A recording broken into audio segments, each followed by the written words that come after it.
Hi, and welcome to Danny After Dark. If you're new here, make sure to like and subscribe so you don't miss a notification or a new episode.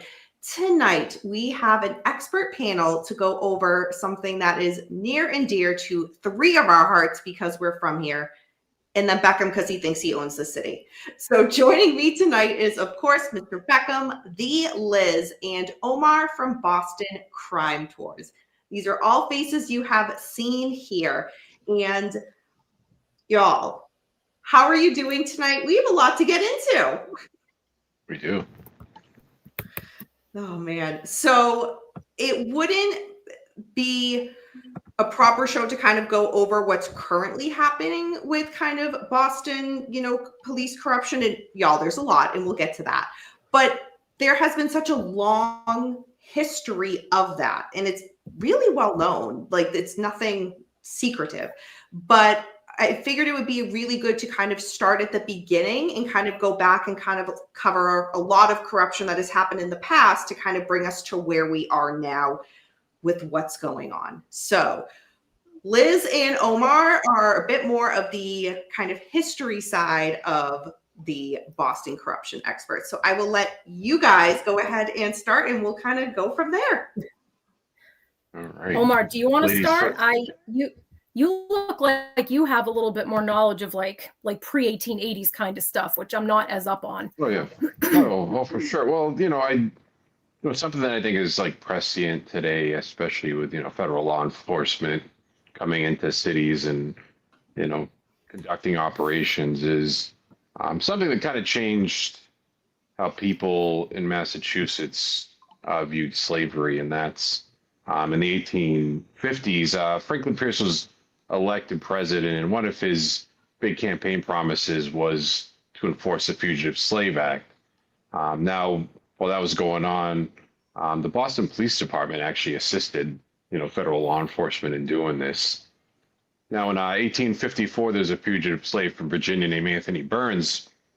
He just got into Boston. He was only here for a couple months. He was working at a garment factory.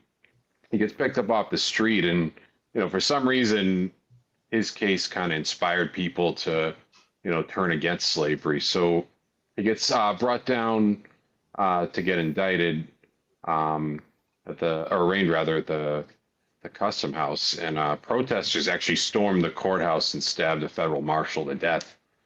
So after that happens, they kind of block the streets off along Long Wharf, so there's no riots or anything. They throw him on a boat to return him to a slave owner. Now he gets back there, and protesters had raised money, and they were offering to buy him back from his original owner, but he refused to sell him to them, and he also refused to sell him to anyone who would end up freeing him. Well, years later, he would get sold to another man who would eventually free him. The guy goes to Oberlin College. He becomes a minister, and then I don't blame him for this at all. He moves to Canada, just outside of Toronto, and that's where he lives the rest of his life. But prior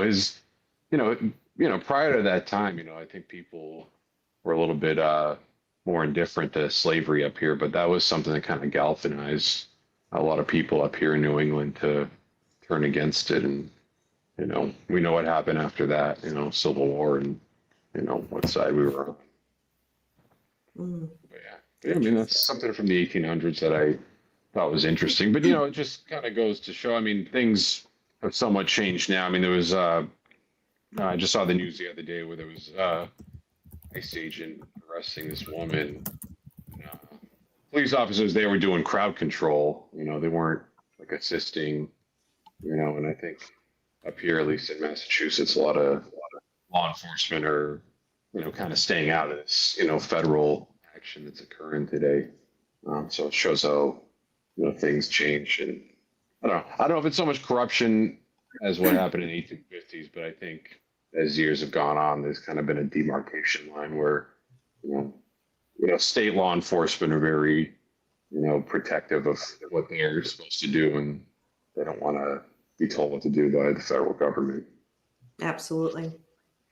So I know I was doing a little reading, and I know in probably between like 1880 and 1900, there seemed like there was a big shift in the way it might have been after 1900 though. There were 3 commissioners apparently that appointed and ran the police department. They moved to 1 commissioner. And then you probably know about the police strike, right? The Boston police strike in 1919. No, I had to read up about it because I didn't. Yeah. So basically, all these officers, they decided that they wanted to form a union and join AFL.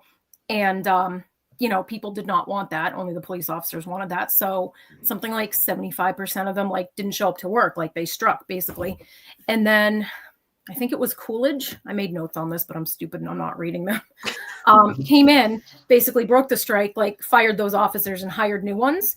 That was right around, the Red Scare stuff was starting back at that point too, 1919, 1920. So labor was viewed very in a really bad way, especially by the, the upper crust in Boston, who still kind of had, by that point, still kind of had a grip on things. So the Boston Police Patrol Association, or whatever their union is, wasn't formed after that point till 1965. So I thought that was interesting. And I know the early 1900s, there was a huge shift because of, you wrote down Mayor Curley to discuss, right? And I think the ward bosses and the patronage was this thing that carried over, which obviously a lot of people viewed as a bad thing. And it's kind of carried, debates about that have carried over into things today. Why don't you talk a little about James Michael Curley? Oh, of course. I mean, the rascal king himself. I do. Yeah. Well, yeah. Yep. I mean, anyone looking to do some reading, highly recommend this book, Rascal King. Obviously, he did a lot of stuff. A lot of it. Who's the author of that book, Omar? That is by Jack Beatty, right there. So I'll hold that up for you guys. But yeah, if you're interested in Curley, that's an excellent read. But Curley, he kind of did his own thing, marched to his own beat of his own drum, had his, a very rough around the edges way of, conducting his business. Now, the first time he got arrested was in 1903, and he took a civil service exam for one of his constituents who was looking to become a mailman. And after he got arrested, he said, well, the guy couldn't spell Constantinople, but he had wonderful feet for a letter carrier. But he ends up, going to jail for that. And he runs for mayor when he gets out, and he uses a campaign slogan, "He did it for a friend," which is absolutely genius. And he gets right back in the mayor's office. But the guy was pretty corrupt to the core. He was also arrested years later for trying to extract bribes from a couple companies looking for some contracts around the city. And I actually served time as mayor from a Connecticut prison.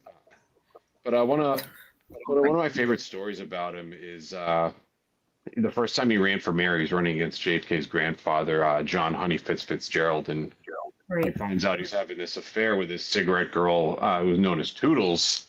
So he announces a lecture he was going to give on the campaign trail entitled "Famous Lovers from Throughout History, from Cleopatra to Toodles." And after Honey Fitz, hears about this lecture, he drops out of the race. But prior to announcing that, he sends a letter to his house, actually to Josephine Fitzgerald, his wife. Kind of blowing the lid off of this whole affair, and she's reading it, and he said it was probably the worst moment of his life when he came home to find his wife and his daughter confronting him in the hallway. But shortly thereafter, Fitzgerald falls down the stairs and injures himself, and the other candidates, pause their campaign while he heals up. But Curley refuses to do so, and his quote was, Filene's won't shut down their store if they wouldn't shut down their store if the owner of Jordan Marsh had a bellyache. But, savage.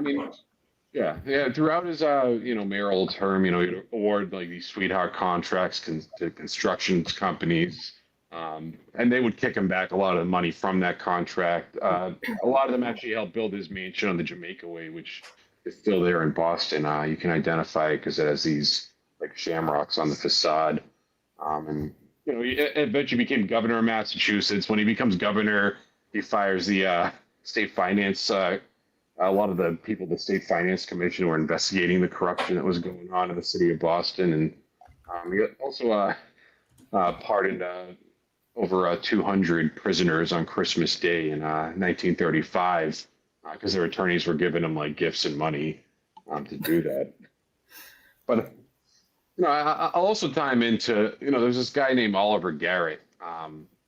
During Prohibition when Curley was serving as mayor, and they would refer to him as the $1 Million Cop because this guy's his salary's $2,100 a year, but he had over $122,000 in the bank. $70,000 farm in Hingham that he owned. He had a townhouse in Boston, a bunch of cars, and while Curley was mayor, this guy's in charge of inspecting, making sure there's no speakeasies. But meanwhile, like every speakeasy in the city is paying this guy for protection money so he doesn't bust. Like back then on like Huntington Ave, like there was just lined with a bunch of, speakeasies, and a lot of those places would rent out spaces, as brothel space. So girls would rent rooms and these real seedy spots around there. But, he would eventually get 2 years in prison.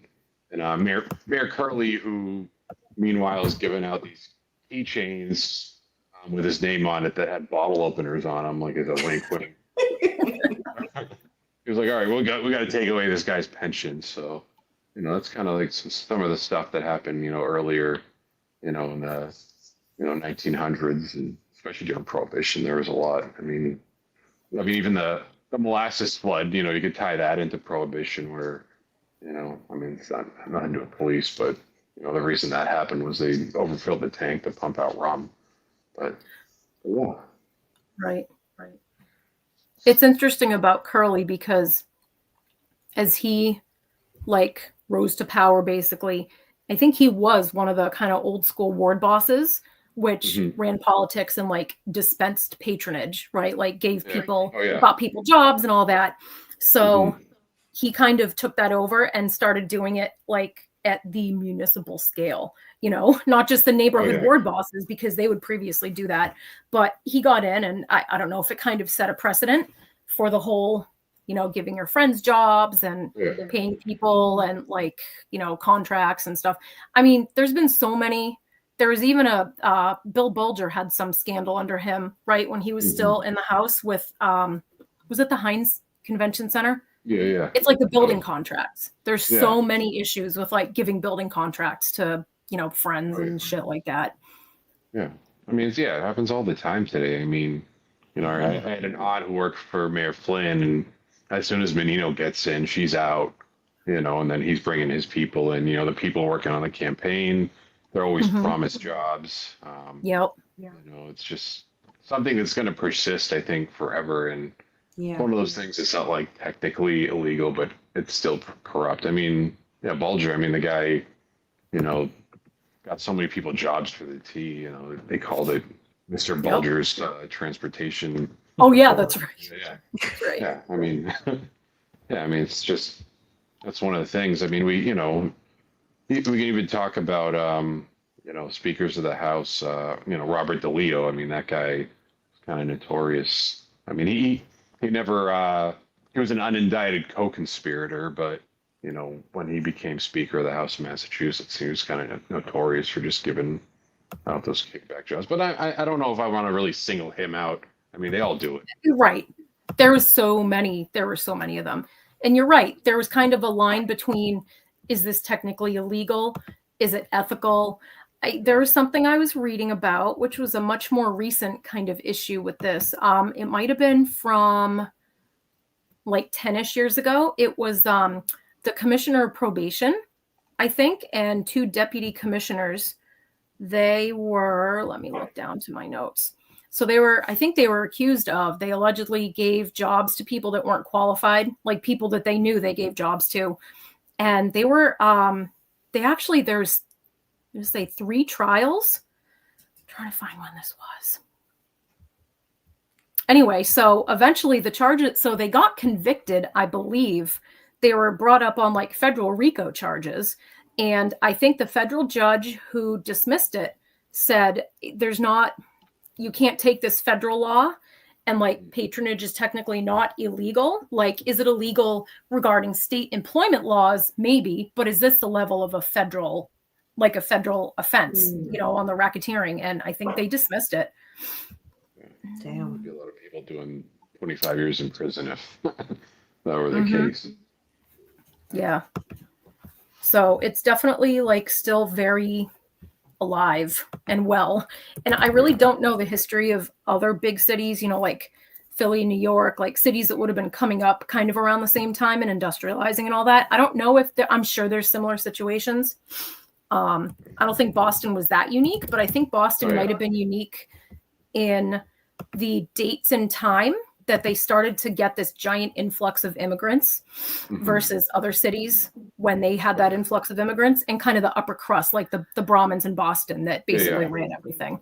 So there was a lot of interesting shifts with that.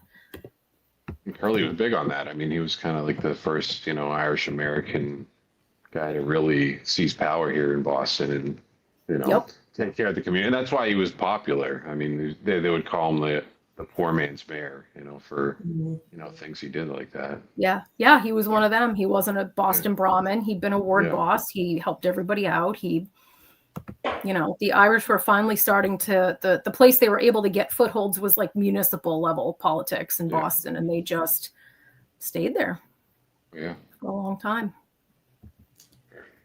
Like my little league coach, Marty Walsh. Oh, God. Yeah.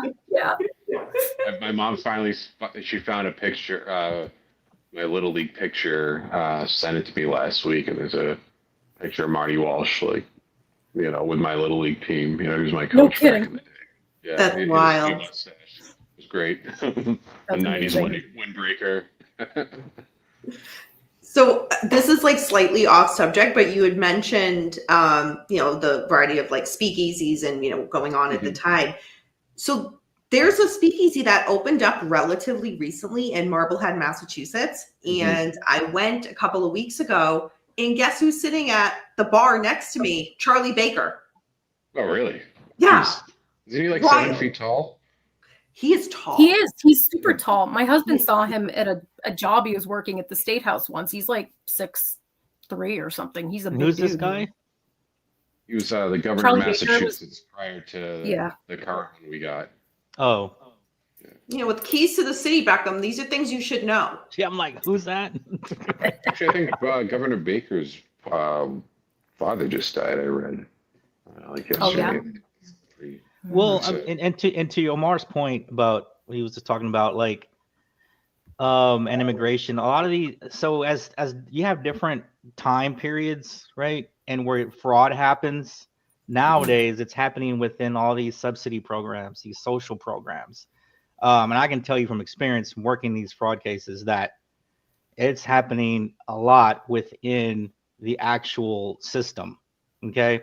And it happens with like when you have you want an influx of, like you talked about, the influx of immigrants coming in, right?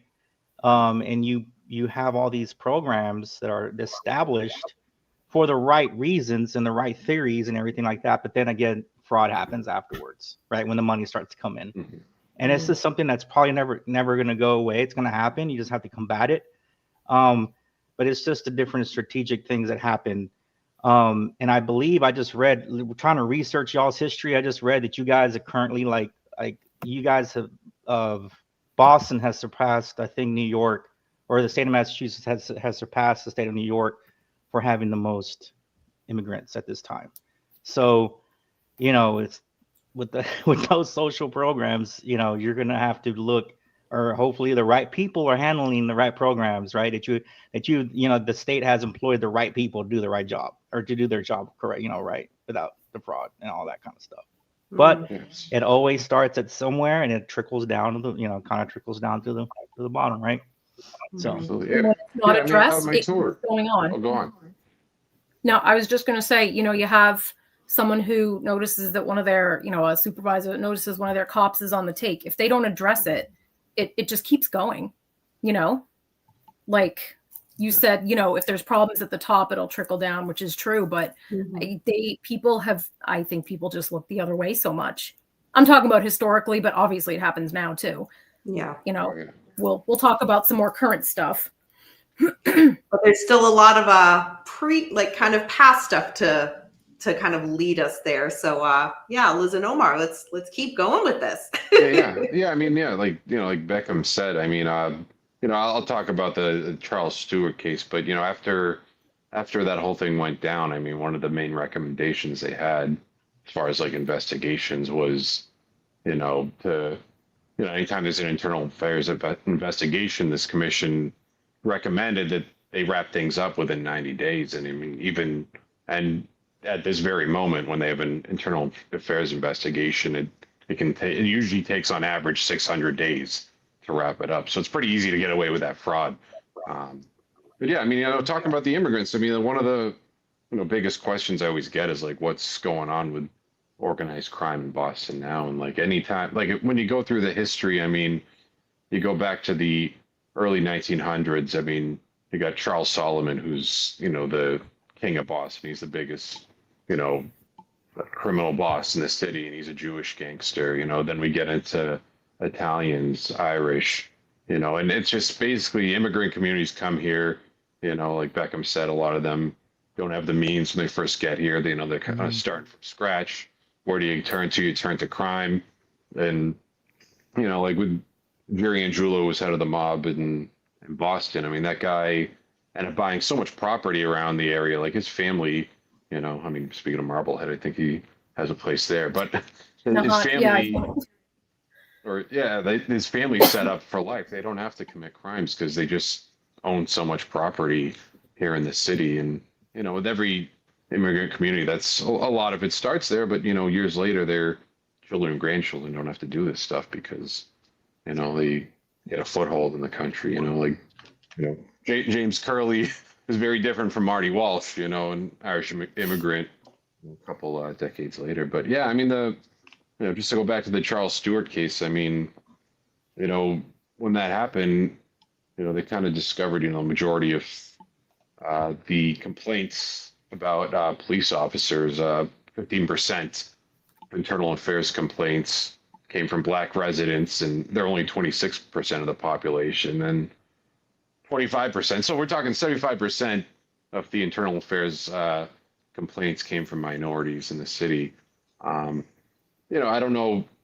I'm sure there's a little of that left, but you don't hear about the Boston Police Department, doing that stuff as much anymore in the news. When Charles Stewart happened, I mean, there was just this swarm of cops that descended on Mission Hill and just. I'm sorry. What time period was that? So this was in 1990. So 1989. Oh, okay. Sorry. Okay. Yeah. No. There was for those who aren't familiar, there was a guy named Charles Stewart. He in November 1989, he calls the police saying that he and his wife had been carjacked after this childbirthing class. She was shot dead. He was shot in the stomach. They come to find out that he falsified the whole thing. He shot himself in the stomach and killed his wife. He ends up committing suicide before they could arrest him. But prior to that, all coming out, the Boston Police Department just kind of swarmed Mission Hill, and just any black guy they saw on the street, they would throw against the wall, pull their pants down, arrest them, kick down doors. Actually, recently, the city of Boston, I want to say just about 3 months ago, just paid out, I want to say like $100,000 to two men. They kind of, they falsely accused this murder in the news. And I think a lot of that has to do with an HBO documentary that came out that kind of. I would agree with you. Which is, good and for Willie Bennett. Yeah. That's a really deep-seated thing. I mean, that obviously goes back to like the busing stuff in the 70s. That was, I think there was a lot of cops that just went out after. I mean, they grabbed students, the people that were there protesting. That was a whole mess. Yeah. So Boston police, I think, they've never had that favorable of a rating. If you ask the Black community, you know? Yeah. Yeah. Oh, of course. But I mean, oh God, this is in having a discussion. God, it's really tricky, man. Like, my dad was a police officer in college, and I worked with law enforcement, armed law enforcement. And we get to talking sometimes about this stuff, and it's like what kind of view do you feel you have, in a sense of, if you're doing the job. Like, I was going to ask you, when if you just said that they were going around checking people, that kind of thing. Well, did crime come down because of it? Because that's what I've gathered lately from speaking to police officers, things like that, is that when you have leadership and telling you that you allow you to do basically your job, to ask and look into potential threats, crime is down. So there is a balance there, right? So to your point about, like, well, they started like doing this and doing that. Well, was crime down? You got to look at the I don't know the statistics. stats on that. You have to. Well, yeah, you have to be looking at statistics, because right now a lot of the statistics crime is high. I mean, to be honest with you, a lot of that is high. You got to be honest with the statistics. And Well, this was more of a case where, this guy just goes out and, There kills his wasn't even wife. any evidence of a Yeah, he black just guy. said a black guy Like, did it. And yeah, but awful. so police started going harder at people. Yeah. yeah, they just kind of, they didn't have a description of a suspect. It's just this guy saying this, and they just kind of went ham and just started, harassing, like, terrorizing a whole neighborhood, essentially, because of that. And the two men that Omar mentioned earlier that, like it was a few months ago, received a bit of a payout from the state. Their lives were destroyed because of this, because of these allegations, and they were false. They were nowhere. It was the husband all along, but he targeted and put this eye on a certain community, and the police just descended into that community. And I was a kid back then, so I'm not saying I was like an adult overseeing I think we this, all were but just kids back then. there was a lot of tension. It was bad. Yeah, It was right. very bad. Yeah, I mean, I always say, like, I was 7 years old when this happened, and like I knew, like, Charles Stewart's name. Like, this was a huge deal, and you bring it up to anyone who was alive at the time, like they remember this. Like, this was like a big deal. It's kind of a stain on the city of Boston, and it wasn't the first. Oh, It's not like there was not a history of Boston police interactions with black residents too. This was also in 1990, so it wasn't now, right?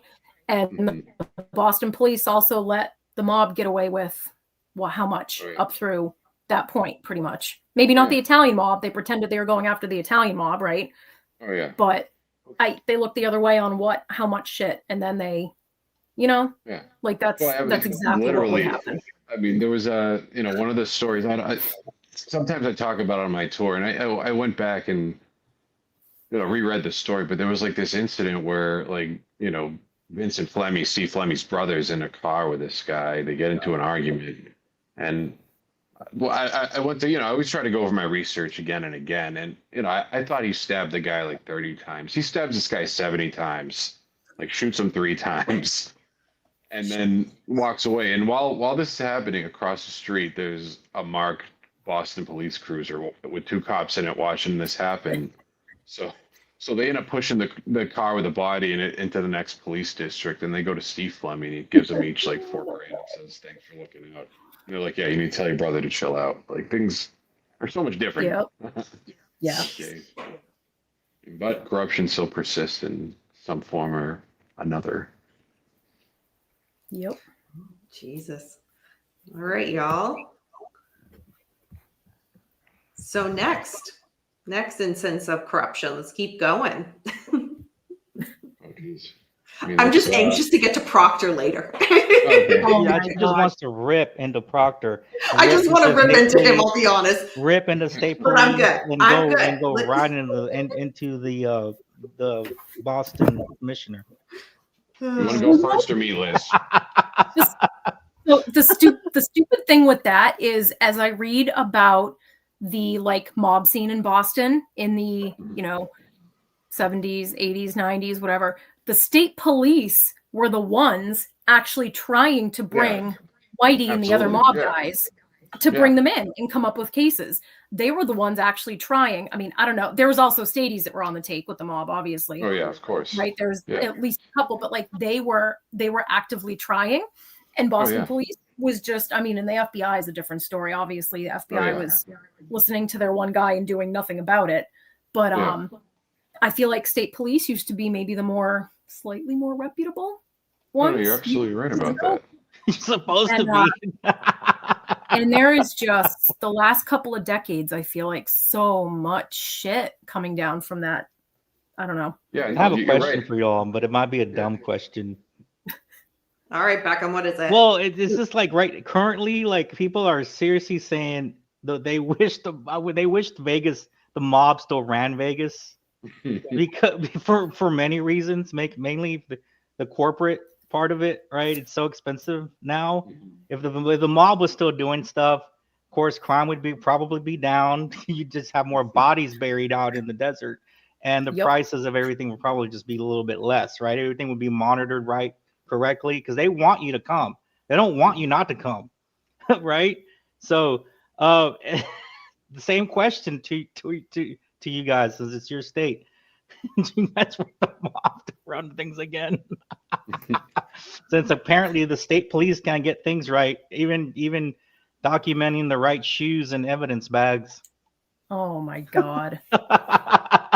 Sorry. So Beckham, you're asking if we want we want the mob back. I mean, I don't know. Maybe the mob still does business in Boston. I mean, I can't. I think test little. That, right? I think very little compared to the past, right? Yeah. I mean, they say there's probably like 31 guys like active.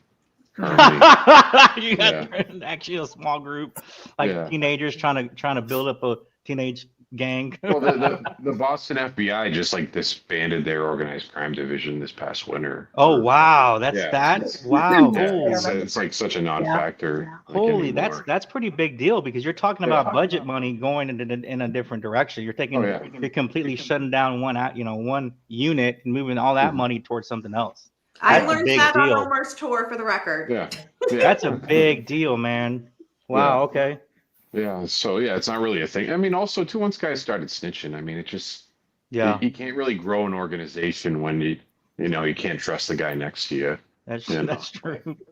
It's what's the point? I mean, it's kind of just at this point like a glorified, men's club. I mean, but then again, we just had that NBA fixing thing I think that was out of New York or New Jersey or somewhere. So there's still mob out there, but not in Boston. I mean, Boston, it's kind of... Since you guys are a major sports city, one of the major sports city, sorry, I had to fly. One of the major sports. I wasn't clapping for sports. I was clapping because I had this thing kind of fly by my computer. You were clapping for sports. Don't lie. No, since you guys want to have one of the biggest TV, sports marketing, all that, sports town. James brings up a good point about the mob and sports gambling corruption. That was a big deal right there. So whatever you guys might have had as far as going, maybe starting something back up with the gambling, because you guys have a huge sporting market there in Boston. It's I think you can sports. Well, New Hampshire, I know you can bet on sports.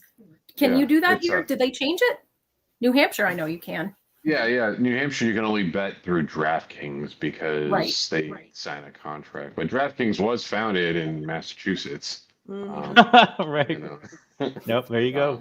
Yeah. I mean, it's gonna be. I mean, we just had 2 Major League Baseball players arrested yesterday. They're facing like 65 years. Yeah. In prison. Oh, those were a pitcher from Cleveland and another. They were Cleveland players, right? Look at you! Wow. I like baseball. I only know that because I saw it on the news. But I pay attention to baseball. I do. Do you really? I like baseball. I love the Red Sox. Wow. You don't understand.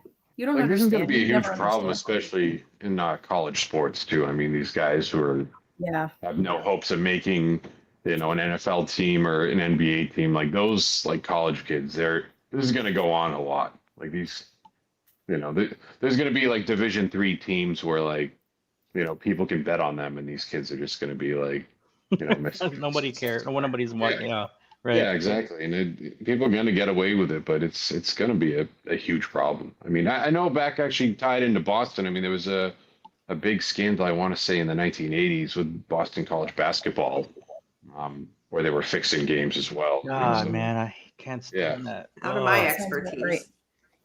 Yeah, but I mean, that was a thing that actually did happen here, and I'm glad you brought that up, Beck. And I don't know how I dug that out of my brain, but That was pretty good. yeah. But yeah, there was a game fixing in BC, way back in the day. I mean, yeah, this is going to be a big problem. I mean, it's a next Oxycontin, like this sports gambling thing.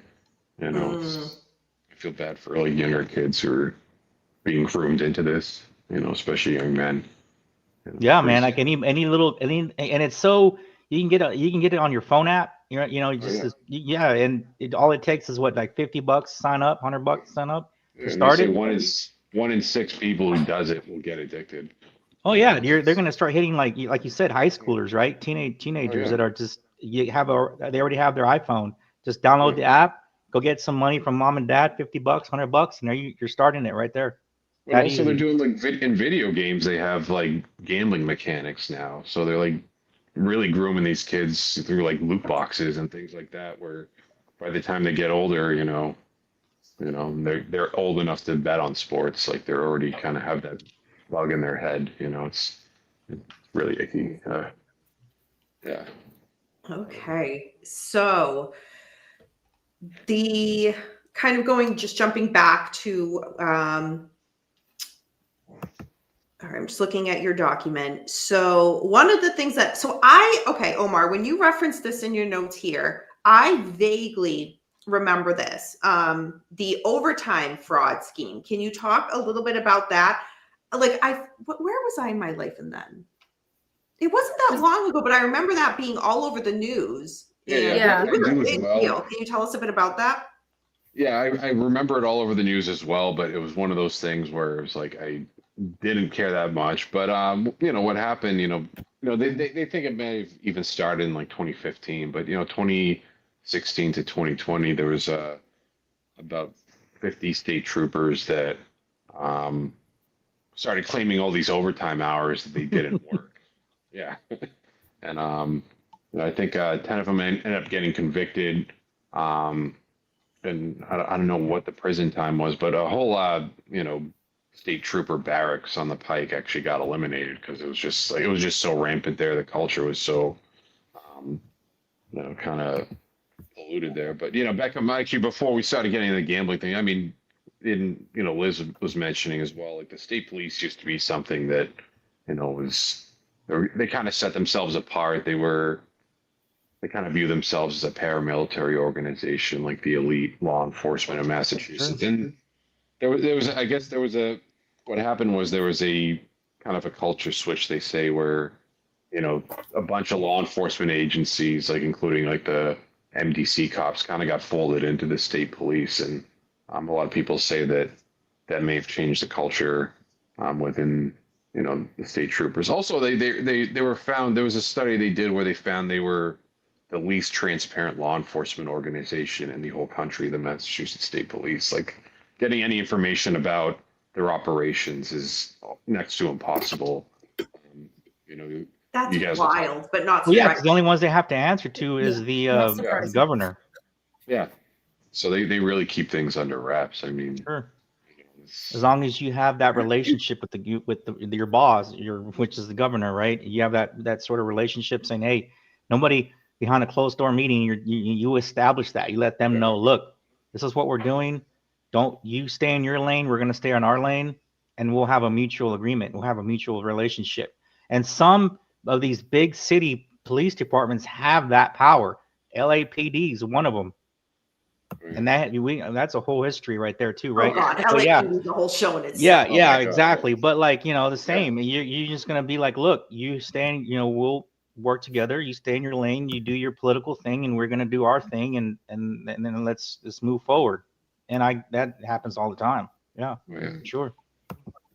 So this time period too about, the over fraud scheme. So we're not talking like this was 20, 30 years ago. This was within the past 10 years. So a lot of them most likely are still working right now. So that's just kind of something to keep in mind. Wasn't there another in like 2024? Wasn't there something really recent related to that? I think there was a conviction or something. Yeah, it was a conviction related to that. Yeah. Yeah, that could be. But yeah, I mean, I think that a lot of that was kind of the impetus for, in Massachusetts, like anytime there was road work, there's always a cop on detail there. And, we finally do have like private civilian flaggers, which, I live in New Hampshire now. Yeah. And there's no problem having those people. They turn the stop sign around. They turn around and stay slow. Like it works just fine, but, cops fought tooth and nail to prevent that from happening. But that overtime fraud scheme kind of, was a nail in the coffin, and they kind of screwed all their buddies out of a lot of overtime pay, in the years going forward. Speaking of the state police, we can't forget our homegirl Annie Dukin.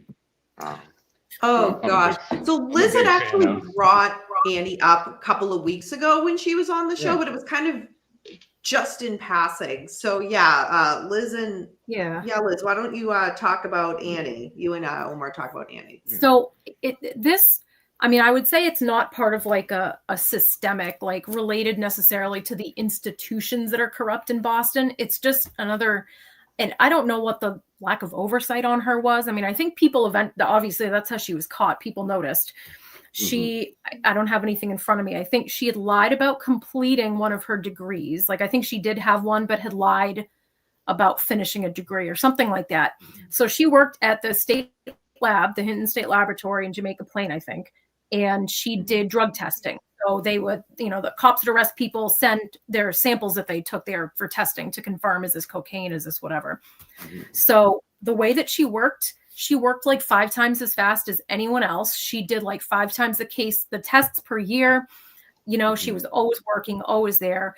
I don't know if it was one of those smart kid who's pushed too hard kind of things or what, but she was basically running through all these samples and only testing like 1 or 2 out of 5. She would eyeball some of them and say, yeah, this is cocaine. This is not, this is whatever. Which is called, that we talked about this, that's called dry labbing, I think. Right. Just and being like, yeah, that's what this is, without testing them. So, and she was really buddy with like all these prosecutors. She would have to go to court sometimes to testify, and she had to deal with the prosecutors about cases, obviously, and test results. And I don't know.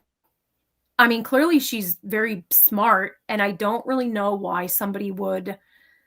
I don't know if it's a personality thing. I don't know if, it sounded like her family life. I don't know if her personal life was like amazing or whatever, but we looked it up. It was like tens of thousands of cases were potentially compromised. I think it was 15 or 20,000, something like that, were compromised. And they let thousands of people go. They had to let people go because of this.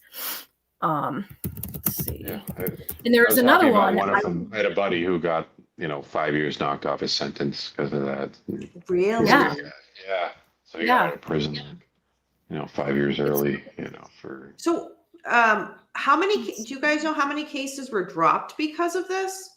21,000. So I'm just looking at the Wikipedia. So in 2017, Massachusetts dropped more than 21,000 low-level drug criminal charges involving her. Out of the 15,570 cases in which she was involved, only 117 were to be pursued. I know. So they had estimated back when this started that possibly as many as 40,000 people could have been falsely convicted as a result of this. Insane. Yeah. And she would get texts from like state troopers saying like, hey, I need this to be like, 2 ounces, for this charge, to tip it over the edge. And you're like, okay, so, like Liz, maybe she was a people pleaser. Maybe. Yeah. I don't know why you would do that. Just what's in it for you? You're not getting, she wasn't even getting money out. I don't. Right. No money? Are you serious? Money, no. Yeah. Oh my god. Yeah, I don't. Not that I saw. I mean, she got. Was it ego? It could be. That I don't know. Get the gold star, in the lab. Yeah, being a lab superstar. Maybe that's all she was looking at. There you go. That's it had to have been ego. Yeah, but it's. Yeah, that was a big bump. I remember when that happened. That was crazy. Yep. Crazy. Yeah, we couldn't do a show and not bring up Annie. Annie too. No, and again, it's not obviously like directly connected to systemic Boston Police Department corruption, for example, but it's just something else that and again, I mean, it was caught, but I mean, it was not, if it was that many cases that she was doing that, I got rid of the page. She was doing it for several years, at least. Yeah. Yeah. Let's see. Yeah. So her turnaround, let's see. I'm trying to see a lot of how times. long Go ahead. she worked at the lab. No, what's up, Beckham? Oh, I was gonna say from personal experience, a lot of times these people, they have greed and ego, man. They think they can get away with it.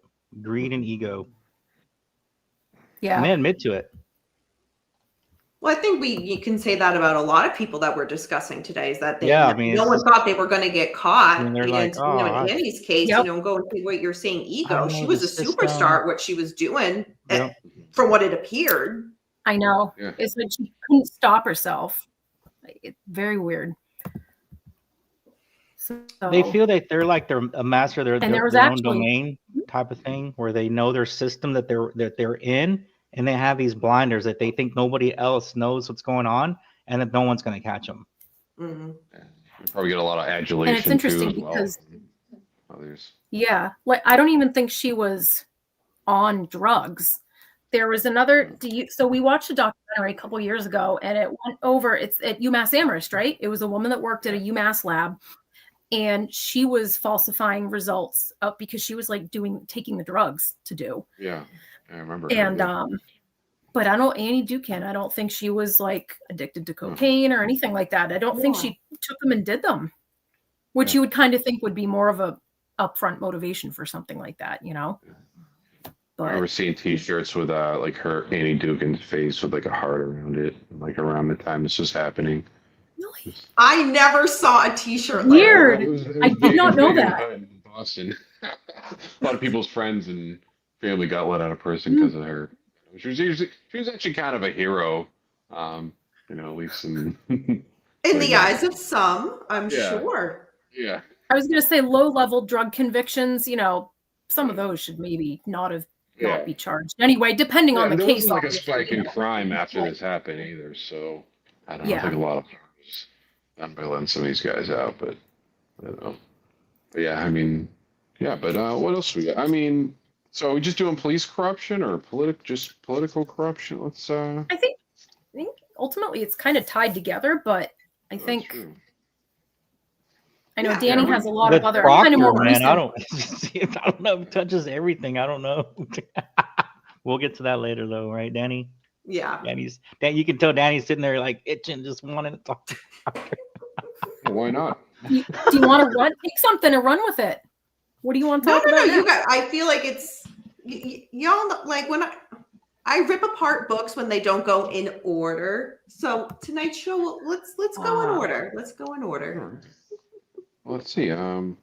We it was kind of in around 2008. I mean, this is roughly the same time as Annie Ducan. We had two city councilors in Boston, both arrested for taking bribes for a nightclub that was going to be opening in Roxbury.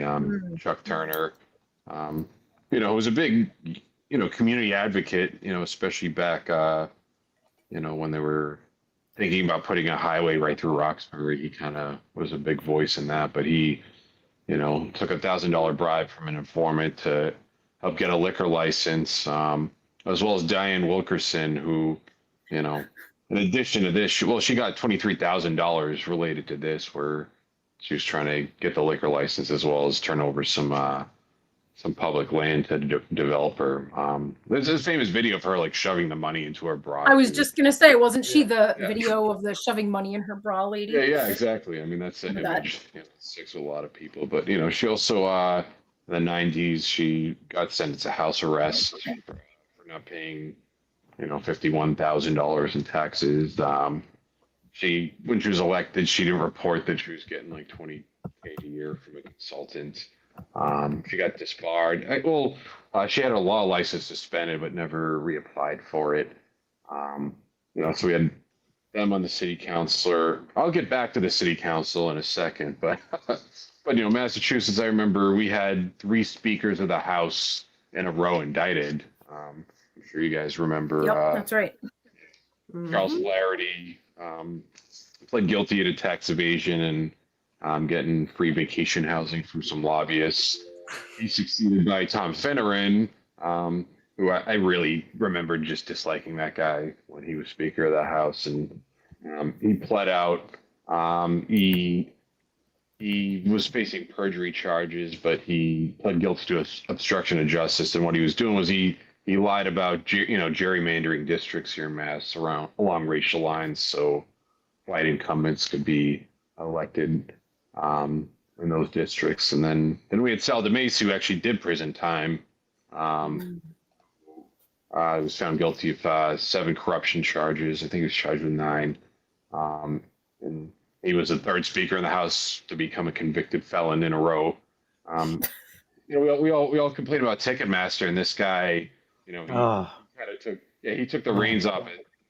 Ticket scalpers in Massachusetts. It used to be illegal to be a ticket scalper, but he took money from Ace Tickets and StubHub and those kind of places to get rid of those anti-scalping laws. And then there's also another computer company that was vying for a state contract for the Department of Education, and he ends up taking money from them, and that contract got rescinded after. But yeah, three in a row, and then right after Robert DeLeo, who, as I mentioned earlier, was an indicted co-conspirator on a case. But then we go back to the Boston City Council, and this is just actually kind of bringing us to the present day.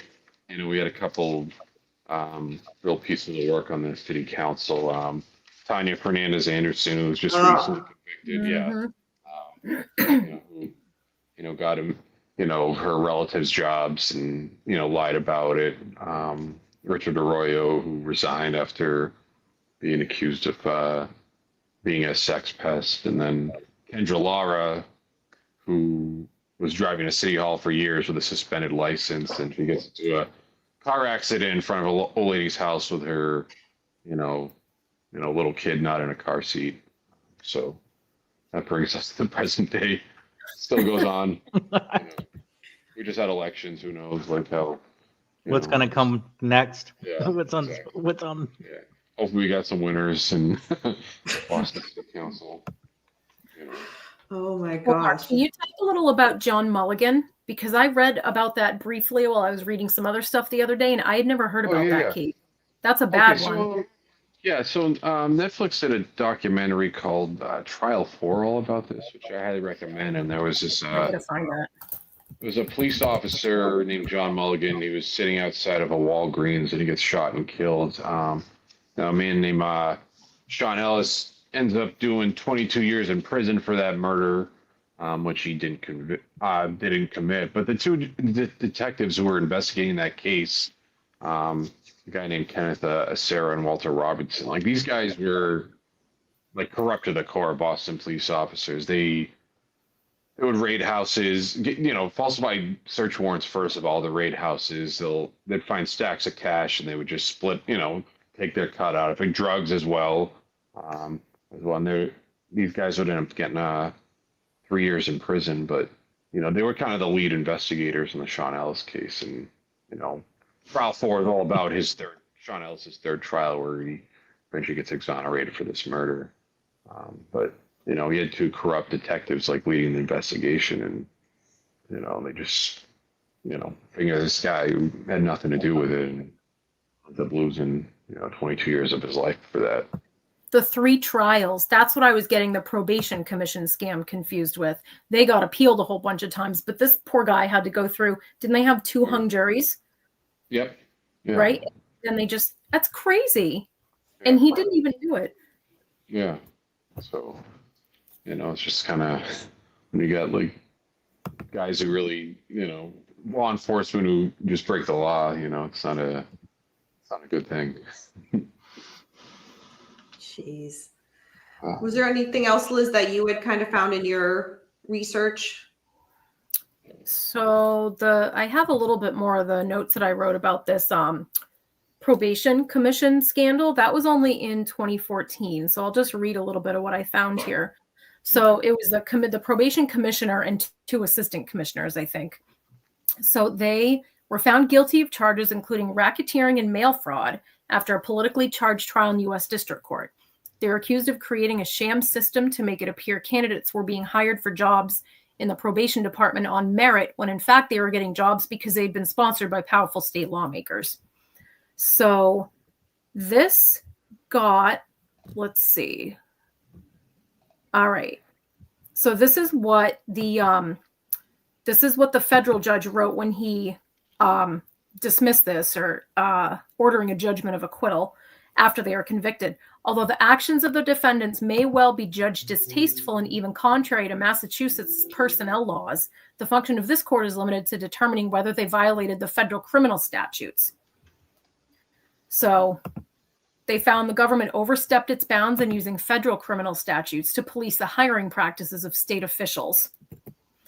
So, and that was the debate. That was about, this has been going on for 100+ years in Boston. So they just got caught doing it, obviously, and they made kind of a racket out of it. But, on the face of it, maybe employment laws, sure, there's things about that. But that was interesting. There's so many other like corruption probes of certain things that I read about. There was one, 1987, 3 Boston police detectives and 4 ex-detectives were indicted on charges they took bribes from bar and restaurant owners in return for protection against enforcement of liquor laws. So there's that. You already talked about, was the St. Clair Commission, the Charles Stewart? That's correct. Yeah. Is that when they, yeah. Yeah, that was so there's it. that. There's so many. Yeah. So many different probes and so many different convictions and. What liquor laws do they have to like not enforce? Right. That's what I want. Yeah. And Well, there's we don't have obvious- to- Go ahead. There's a ton of current and recent stuff that Danny is chomping at the bit on. So I think he's given a pretty decent background on things. So what's our current status today? Well, is eager as Beckham. What were you about to say? Just to the point with the law enforcement of your department, as you go through the ranks, man, it's such a difficult thing to do because you're trying to, of course, learn on the job, that kind of thing. But one of the crucial things of learning, aside the physicalities and all that, actually doing the work, right, and gaining the experience that way, there's on the other side, the flip side of it, what I call the interagency diplomacy, how you have to learn how to communicate, not only within your own ranks, but above the leadership, to gain, whether you're gaining trust, whether you're looking to promote, all that kind of stuff. It's a lot to handle. And some people get caught in the juggling of the two, that they make bad decisions sometimes. And sometimes the diplomacy thing, you think that you might have felt something was a certain way, but it's not. You might have been lied to, somebody stabbed you in the back, something like that, as you're trying to promote. All these factors come into it, man. And it's unfortunate, like probably that some of these people, law enforcement people, politicians, parties started off the right way, but ended up on the wrong side. It's unfortunate. Because as you go through all of this, and I'm telling you from experience, and it's something that's very, very, you have to be able, it's not easy, it's difficult, and you have to learn how to, you got to deal with it and manage and maneuver the best that you can. Just wanted to throw that out there. Okay. And I call it interagency diplomacy. Well, so Becca, what I'm kind of taking from that a little bit is kind of going off of what we talked about earlier is and I'll just use the overtime scheme, you know, Yeah, what was right, going on as an exactly. example is, you know, you might have a group of really honest, good working law enforcement officers, and they see this happening with how many, you know, others, and it's allowed, and there's no consequences. So it's tough to juggle that. And on the one hand, what are you going to do? So you see this happening. If you rat them out, then there's just so many layers to it, you know, like what's the right thing to do? Yeah. I mean, like I said, you just have to keep your head down and work hard, man. And sometimes, you know, the opportunity you might not get the opportunity at first, but then just keep doing the right thing and your time will come. Some people, there's other factors, of course, at home, whatever, that just kind of, I'm telling you, man, they start off good and then they turn bad for but there are whatever also reason. some that start bad and just Well, that's true. I mean, that's true. You're right. Start bad and stay bad. That's right. You're right. I mean, you never know, but yeah. But we see that a lot, I think, with, you know, a lot of the cases that Liz and Omar that you guys talked about, and then some of the ones that me and Beckham will be getting to is, you know, the news breaks of something happening, and a lot of times, you know, us, you know, citizens are just like, how did this happen for so long? How was this not? How did no one know? And then you peel back the layers, and there's a lot to it, but it's not that people don't know. Is what a lot of it shows, and it's discouraging. Yeah. It's really discouraging. I got interviewed. I applied to be a Suffolk County sheriff, corrections officer, like years ago. Thank God I didn't get that job. It's kind of, I was either going to go that way or work in medical labs, and thankfully the medical lab thing. But when I was in the interview, you know, they bring me in. All right, they're like, it's your first day on the job. Your an inmate says something to your supervisor. He cracks him in the face. What do you do? And I was like, well, I think I just pull him aside, like say, hey, like don't do that. And they're like, oh, so you cover it up? I'm like, oh, okay, well. I was like, well, I guess I'll report it to their supervisor. Like, oh, so you'd be a rat. They'd be hanging cheese in your locker. Man, I hated the interview. Yeah. Yeah, and I was like, I really didn't want the job that much. And I was like, I don't know, like whatever the right answer is, guys. I literally said that. I mean, I really didn't want that. I didn't get the job, but you know, yeah, it's just kind of, you kind of see where that is. It's like, I don't know what the right what they do. is. It's a panel, right? As a panel, right? It was a panel. Yeah. Yeah.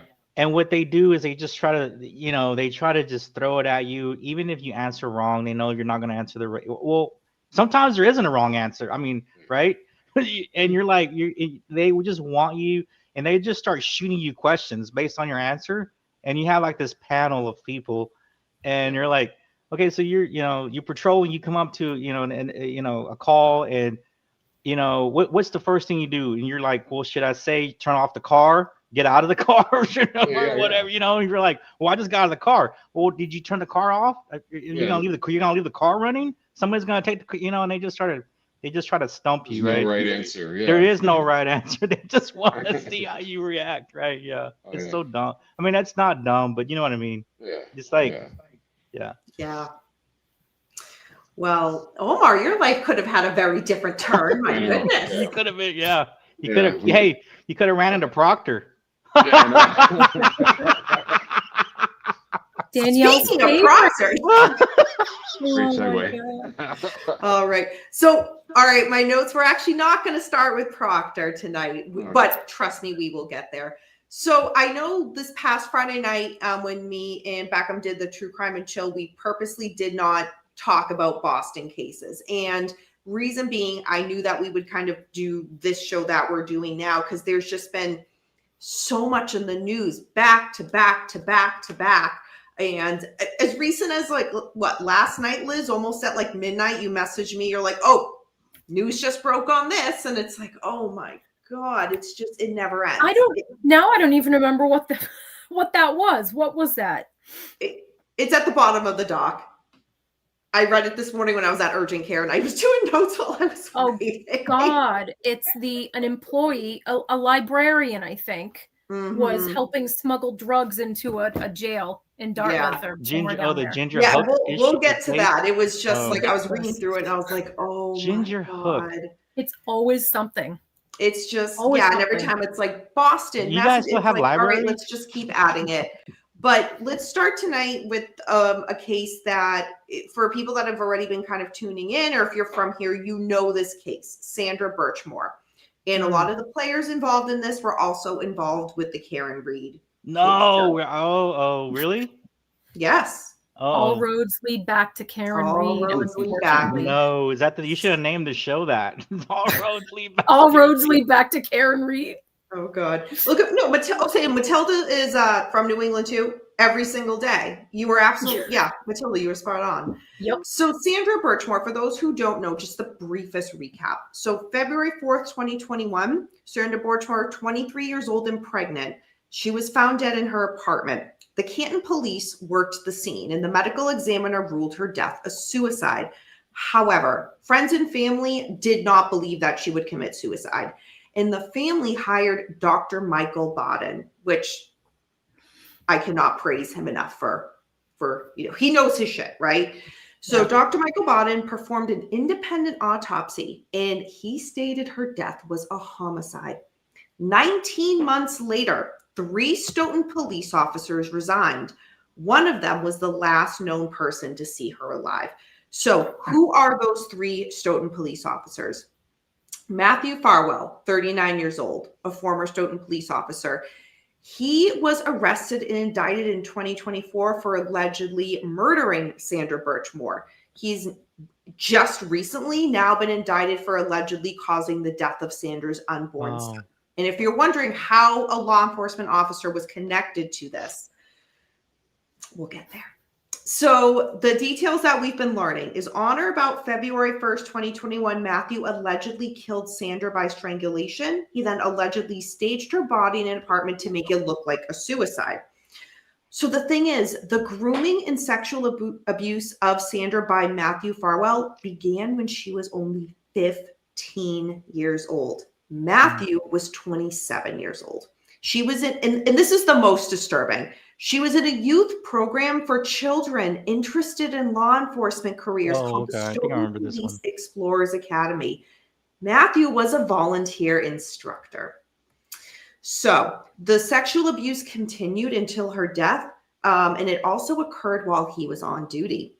Sandra planned for the newborn baby photos and official pregnancy announcement to be kind of posted on Valentine's Day. Sandra was 8 to 10 weeks pregnant at the time of her murder. Matthew remains in federal custody and will be arraigned at a later date. And technically, the trial date has been set for October 5th, 2026. That could change. The government must determine by January 20th, 2026, if it will seek the death penalty. So let me just tie in if you're thinking, wait a minute, you said 3 law enforcement officers. So I'm just going to throw this all out there and then we can kind of chat about it. So William Farwell, Matthew's twin brother, is also involved in the sexual abuse of Sandra. William had his police certification permanently revoked by the Massachusetts Peace Officer Standards and Training, the POST Commission, in 2024. This was done after an internal investigation found William, shocking, also had inappropriate physical relationships with Sandra. This is in addition to exchanging explicit messages and photos with her while he was on duty with the Stoughton Police Department. That was 2. Who is the third? The third Stoughton police officer linked to Sandra was Officer Robert Devine. He ran that Explorers program that Sandra attended. So Facebook messages were found, and the messages between them allegedly discussed meeting up for sex. So that is just the briefest kind of recap of what is going on with the Sandra Birchmore case and in regards to the 3 Stoughton police officers involved in that. And again, this was all done while they were on duty. And again, Sandra was in this mentoring program at 15 years old and was groomed by these officers. So what are you guys thinking? Disgusting. Wow. Like, if this happened like 40 years ago, like, would they have gotten like away with this? That's what You know, Probably. Probably. It's messed up. If the Birchmores did not hire Dr. Michael Bodden, yeah. there's And already we should been say suicide. it's still awaiting trial. These are alleged, but yeah, I mean, it's pretty grim, you know. Mhm. Are you guys familiar with the Patrick Rose sexual assault cover-up? No, Boston PD, no. 1995 internal investigation concluded that patrolman Patrick M. Rose Sr. Sexually assaulted a 12-year-old child. He would remain on the force for 21 more years, and then he finally was indicted on multiple counts related to child sexual assault in 2020. Oh, and he was So- the president of their union. He was president that of the guy. Yeah, Boston yeah. Police Patrolmen's Association. yeah. Wow, that's crazy. Yeah, so it's not. Yeah, I mean, like you said, it's like probably not something new. It's probably been going on for a long time. We just didn't hear about it, or it wasn't founded out. Mm-hmm. You know, Yeah. Danny, I think we covered. Didn't we cover this before in one of the shows? It sounds Sandra familiar. Birchmore, yeah, we have. It was more so that very recently the news was that Matthew Farwell was also been indicted for allegedly causing the death of Sandra's unborn son. And there was a Right, whole that's- documentary about this case. And Liz, I think did you see it and message me? That was it the DNA test Which one? showed that Matthew wasn't actually the father of the baby? I didn't watch it, but I think someone I think I did read that somewhere. okay. Was it But- was his brother, or did they not release it? They didn't release it. They haven't Uh-huh. ruled out the other two, which I thought was interesting. It was just, oh, by the way, Matthew's not the biological father of that unborn child. But if I recall, Interesting. and I didn't have this in my notes. Okay, Matilda's saying, yeah, he's not the father. Matthew also had his wife was pregnant and having their baby, and it was at the same time that he had killed Sandra. It was just like going from one place to the hospital to be there for the birth of his child after he literally just committed this murder of Sandra. It's horrific, Jeez. but Depraved. Absolutely. it's fucked up. horrible because I just, my mind, I mean, the whole thing in itself, there's just so many things that are just horrific. But I keep going back to that youth program for children, which should be an amazing thing for any community to have in a safe place for your children to kind of, be amongst, responsible adults, kind of learn these life skills, especially if they're interested in possibly a future in law enforcement. And then this? Yeah. Just, And you I wonder just went to if this there's thing. other. Yeah. Well, and Sorry, go also ahead. like with what I was talking about, the diplomacy stuff. Yeah, you also have to the union, man. And I'm kind of reading up on y'all's union. It definitely has a lot of power through collective bargaining and political influence. And when you start looking in the political influence aspect, again, there's all these factors that come that you don't even think about that come, that go along with that to protect, I guess, the police officers. But what kind of protection is that, right? That's when you start to question, yeah, it's supposed to protect, for working conditions and things like that, right? Of course, pension payouts, salaries, that kind of thing.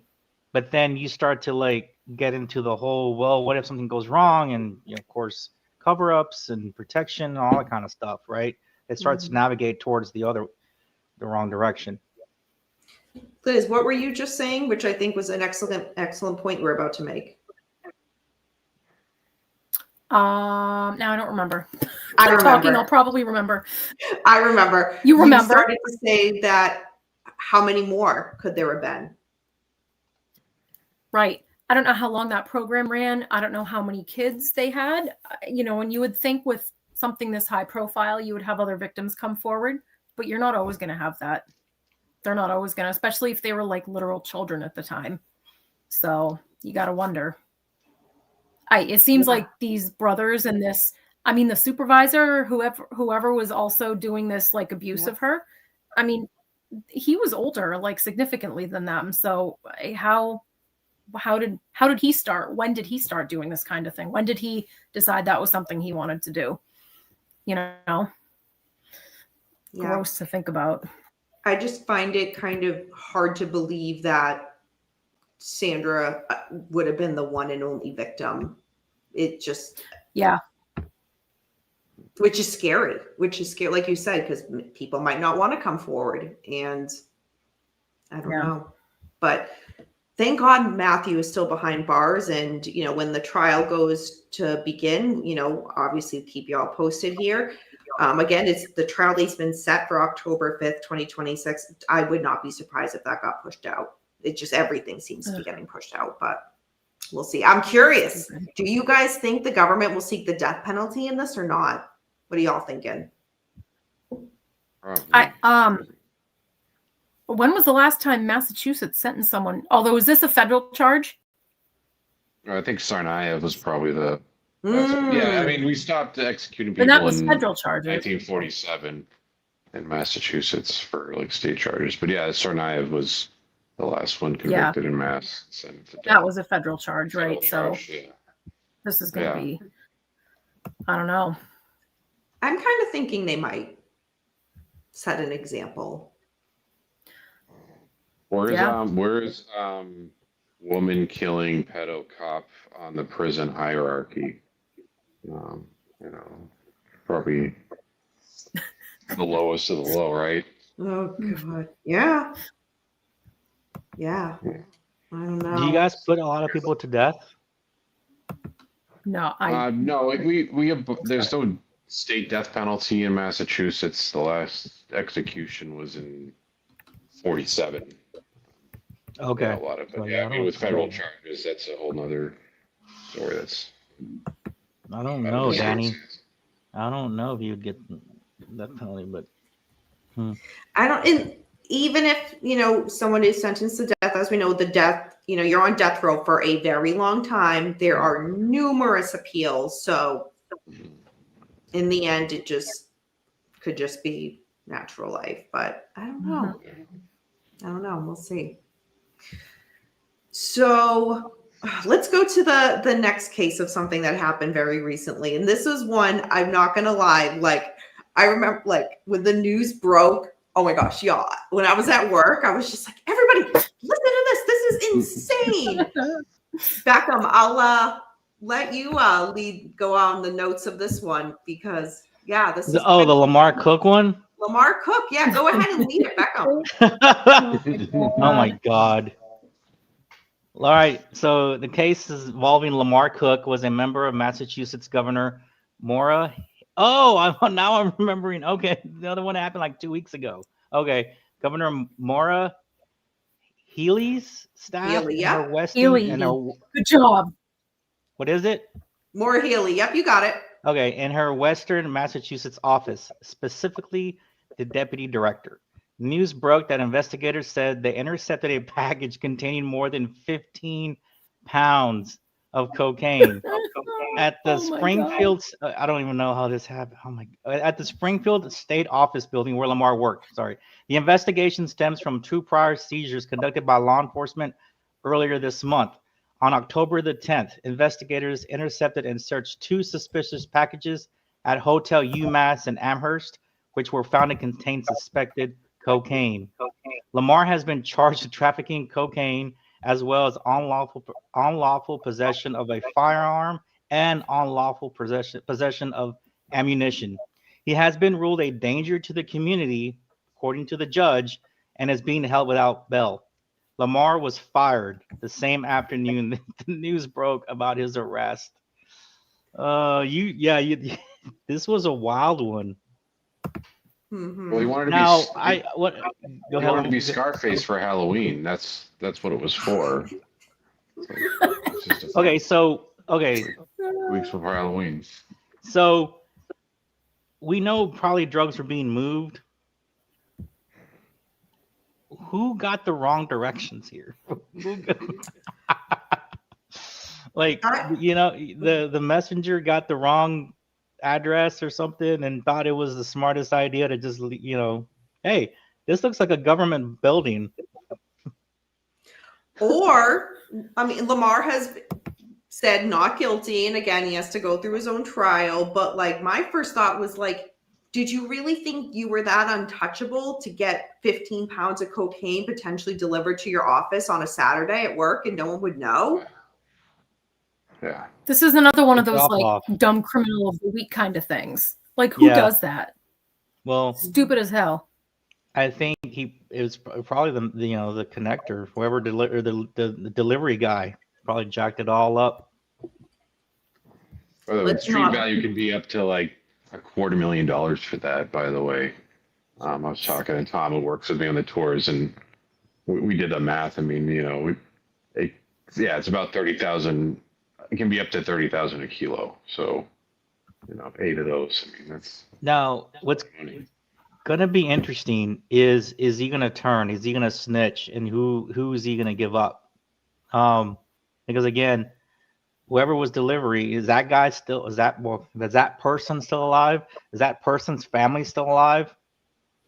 That's where I'm. That's the interesting factor here. And what's his name? Lamar Cook. Yeah, Cook. Is he gonna turn? Is he gonna snitch? That's gonna be interesting to find out. Well, I found it interesting that, I mean, again, he is pled not guilty, but when the news broke about what happened, okay, that was out there. I think it was a few hours later when it broke that he was fired. If you read the statements, their office, they don't say Lamar Cook by name. It was like, I think it was the individual has been let go. Like, they were very much distancing themselves, wouldn't even say his name, which I thought that was very, very interesting and very telling in itself.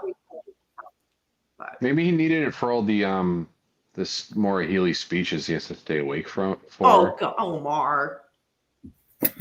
No, man, he's like you said, Omar. Like you said, he's a connect. Yeah. Receiving that much, Yeah. it's the delivery guy. I was gonna say, I guarantee you. Yeah. Like, what's this guy doing slumming it at like a state job too, though? If he's, like you said, he's probably just like a go-between, right? Fire, If that's what he's a doing. connect, right? Yeah. We'll find out. It always comes to light. We might not learn today, might not learn tomorrow, but it will come out, and I cannot wait. I cannot wait. I've been following this. Like, anytime there's an update, I'm like, oh! I wonder if they had like logos attached to them, these pounds, kilos, whatever. Yeah. Oh, God, What was the brand name? What was the? Oh, Just put a gosh. big old red dot on them. Oh wait, did they have a car? Did they have a barcode you could scan maybe to get a discount on T-shirts somewhere? Oh my God. What were you going to say, Liz? My dad would like everyone to know that Massachusetts did abolish the death penalty in 1984. I thought it had gone away here, but I wasn't totally sure. So, Rich, thank you. Thank you, Rich. Thank you. Keeping us honest. Love Liz's dad. I love Liz's dad. Hello. He wants me to teach him how to log in so that he can be in the chat sometime, because he doesn't know how to do that. So I'll have to. Yeah, so I'll the have to last work person on we that. executed was in 47 by electric chair. So it went a long time from the last Yeah. execution. I wonder if they put that metal plate on a person's head. Sponge and I'm not trying to laugh, but Oh, gosh. So moving on to the next case. So this is another tie into the Karen Reed case, but it's a big deal because it involves the Boston Police Commissioner, Michael Cox. So what happened was Karen Reed's attorney, Alan Jackson, wrote a letter to Boston Mayor Michelle Wu. And the letter stated in part, quote, Boston Police Commissioner Michael Cox has been caught in a lie, and not a small one, end quote. So what he's referring to is the comments that Michael Cox made to reporters on July 10th. Here he denied pressuring then Boston police officer Kelly Deaver into changing her testimony, and he claimed he didn't even know Kelly was associated with Karen Reed's case. Quote, I have nothing to do with Karen Reed, end quote, is what Michael said. So let's go back just for a second to the trial for a moment. For those who either watched the second retrial of Karen Reed or watched when me and Beckham would break it down what happened every week. Kelly Daver took the stand in June, and during that, she testified as working as a patrol officer in Canton on the morning that John O'Keefe's body was found. Kelly stated that she initially told federal investigators that she had witnessed Brian Higgins and then Chief Kenneth Berkowitz enter the garage together, quote, for a wildly long time, end quote, while Karen Reed's SUV was in there. And then Kelly stated that she was later reminded by somebody that she'd left the station before the vehicle arrived. So therefore, quote, it was a distorted memory, end quote. She would also say it was, quote, a false memory, end quote. On the stand during the retrial, she stated she spoke with Michael Cox at some point prior to her testimony. And during this meeting, she said that he, quote, just wanted me to tell the truth up here, end quote. After the trial ended, Alan Jackson made a request that Kelly Daver be added to the Brady list, but soon after she resigned from the police force. So now Alan Jackson is calling for a disciplinary review over Michael Cox's remarks about Kelly Daver. And if you're thinking, well, you know, this is just conjecture, what proof is there? Well, Alan Jackson pointed to a calendar entry for Michael Cox's meeting with Kelly Daver, as well as an email from an FBI agent regarding the thousands of pages of documents released as part of the federal probe into the case. So February 22nd, 2024, the email reads, quote, just a reminder, the documents released to the DA's office late last night, end quote. It also stated, quote, the officer we spoke about is Kelly Daver, end quote. So again, Michael Cox is making these statements. He does not know her, does not know she's connected with Karen Reed, never spoke to her, all this stuff, but there's emails stating otherwise. So Alan Jackson is demanding that Michael Cox be referred for immediate inclusion on Suffolk County Prosecutor's Brady list. So if you're wondering what is the Brady list, that is used to track law enforcement officials whose credibility has been called into question. Alan Jackson was calling for the state's Peace Officer Standards and Training Commission to initiate, quote, a full disciplinary review for dishonesty, lack of candor, and conduct unbecoming of an officer, end quote. So that was one of the things that I know we talked about when the trial kind of was going on, and Kelly Daver was saying that, you know, she met with Michael Cox, and Michael Cox totally denying that he ever met with her. And we knew there would be something. So what are y'all thinking? It's like they just keep digging the hole deeper and deeper. Mm-hmm. I don't know. I guess that's my only thoughts. Like the stupidity just does not stop. Mm-hmm. And it was interesting because, so Beckham, I remember when me and you covered this a lot, you know, Kelly Daver, she escalated her career pretty quickly after this. Super fast, man. She wasn't even a street cop for like less than 2 years. Year and months. Year and a half. Mm-hmm. And it was one of those questions of like, well, how did she advance so quickly past all of her other colleagues? Right. Mm-hmm. You know, he or she is involved in this. And again, we don't have proof to say that. And I'm not talking that she, but yeah, and I'm not saying she wasn't capable of. It's just, man, the job sometimes takes a lot of experience to go through different things, different types of stages within your career, right? I mean, she's a year and a half. I mean, how much, you know, was she just citation writing? How much on the scene experience does she have? A lot, you know, year and a few months is not a lot of time in any job, you know. But to rise that fast, and she was getting these, you know, when she was, you know, hired by Boston PD, she was put on all these special overtime jobs that she was, you know, over seniority people, man, that had been there like 20, you know, 15, 20 years, right? So that was another odd thing. Why was she given those overtime gigs when she was just she was new. She transferred over, she was new, and she was getting these highly paid overtime gigs. That was another odd thing, But I mean, the commissioner's only been there since I think his first day since August 15th, 2022. So he hasn't even been there 5 years. He's only been there like 2.5 years, or no, Right. I'm sorry, 3 years. 3 years now. Yeah, he hasn't been here very long. He hasn't been there that long. But to kind of, if you're going to publicly go out and make, at the end of the day, again, Karen Reed's defense team, like, they're not letting anything go, which that's one thing in itself. But for Michael Cox to go on record, on camera, say in front of an audience, I don't know her, I've not met with her, I didn't know she was connected, to make all these statements and then have all this evidence surface that actually that's not true. That's a big deal. That's a big deal. So, and that's what, of course, Ellen Jackson is just fighting tooth and nail to be like, yeah, we're not going to let that go. And we'll see what comes of it. I will say a lot of people that have kind of been touched by this case, it's like kind of fallen one by one by one. So we will see. We will see. Any thoughts on this, Omar? Yeah, I mean, with the commissioner, I don't know. I'm very guilty of always giving people the benefit of the doubt. Do you think he was just like, I got enough on my plate, I don't want to talk about Karen Reed? Like, why? I don't get what reason he would have for.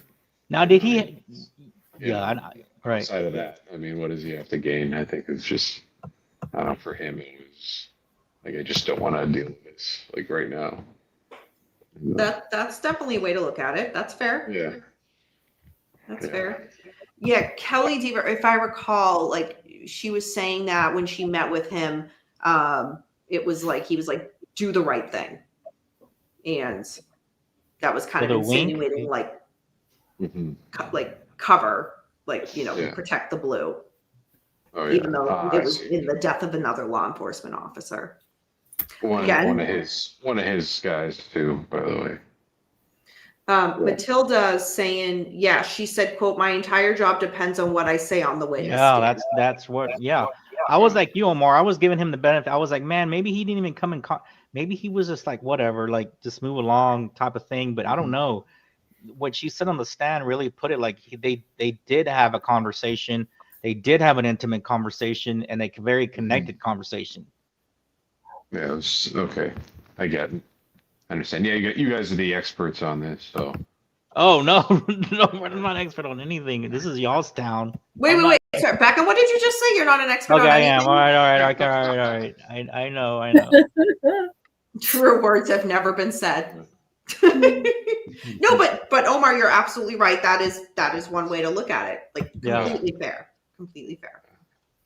So I'm sure Folks, more will come. I think I'm going to hop off. Danny, I think I'm going to hop off for the night. Sorry to bail on the rest of it. All right. I'm going to have to get going. Thank you, Liz, for joining. No, this was fun. Thank you for inviting me to be a Good to see you, panelist. Liz. Nice to see you, It was Liz. great. Take care. Good to see you guys. Yeah. All right. Have a good evening, Liz. Bye. Thank you. Bye. You too. Bye. And she leaves right before we transition to Proctor. I know. I was like, wait a minute. You're going to leave right into Proctor? No, I'm just playing. Yeah, there's just a couple of more points for tonight, folks. And just the stuff just like, every day. So, all right, Trooper Michael Proctor. So after Michael Proctor was fired from his state police work for working the Karen Reed case, as we know, him and his union representative, they were fighting to get his job back. New evidence presented itself since then, and the union decided to not represent Proctor. So some of this we've already touched upon, but we're going to get to what recently happened. So, quote, following the discovery of new evidence from Michael Proctor's cell phone, the State Police Association of Massachusetts Executive Board unanimously voted to sever all support for his appeal, end quote. And that was President Brian Williams who had said that in a statement. So in addition, Proctor has decided to no longer appeal to try to get his job back. Again, President Brian Williams said, quote, we hope this decisive Move closes a deeply embarrassing chapter in state police history, end quote. So if you're thinking, okay, this is where things end. No, far from it. This, again, the move to not try to push to get his job back was in light of what happened, what they found on his personal cell phone. Turns out the data that they found went back as far as 2013, and it showed he definitely had biased towards defendants. Prosecutors have said, quote, their review of the personal cell phone is ongoing, end quote. They're in the process of turning over texts, chats, audio files, and videos spanning many years. Quote, one text chat contains highly sensitive information, including images of intimate body parts of people not participating in the chat, screenshots of Facebook posts by non-participants, images of non-participants, full phone numbers and or personal email addresses of the text chain participants. And this one is disturbing. In the name of a sexual assault victim, end quote. Mm.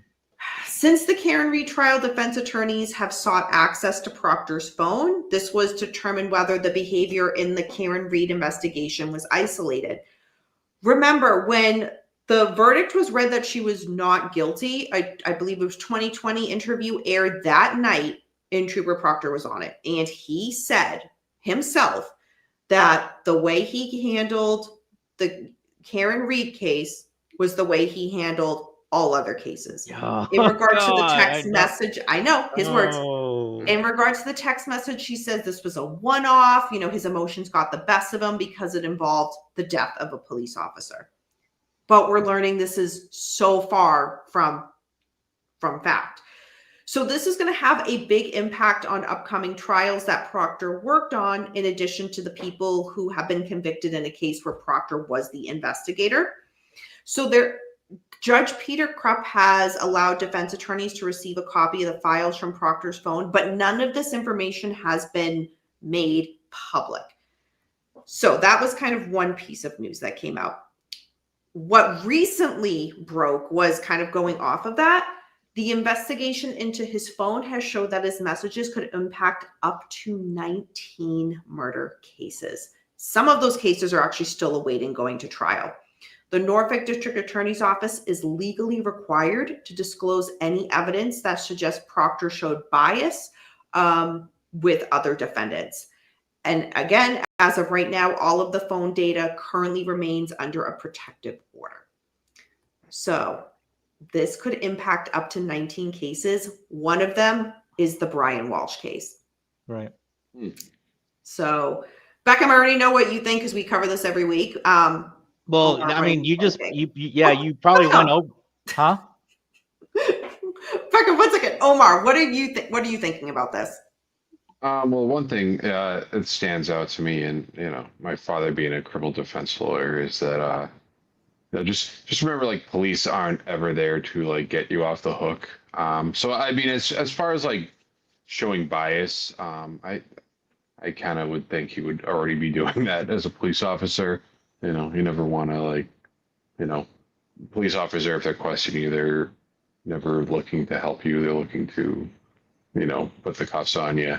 But yeah, I mean, it's pretty, Danny, do you know what as far as the protocols for using personal cell phone to share information regarding cases? I know in the medical field, we have HIPAA. You can't be, exposing private health information, through a non-encrypted, means. I mean, what is a state police protocol? Are you familiar with that at all, or?